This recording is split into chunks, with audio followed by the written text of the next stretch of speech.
Lan dakika bir hemen arkamdan gıybetimi yaptınız be. Keşanlı muhteşem bir golle sahaları geri döner. Gel buraya gel. Manyak herif. Allah'ın delisi.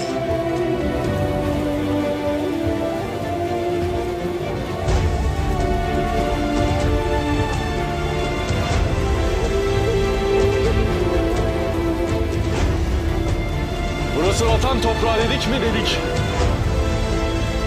Namussuzlara ayak bastırmayacağız dedik mi? Bastırmayız.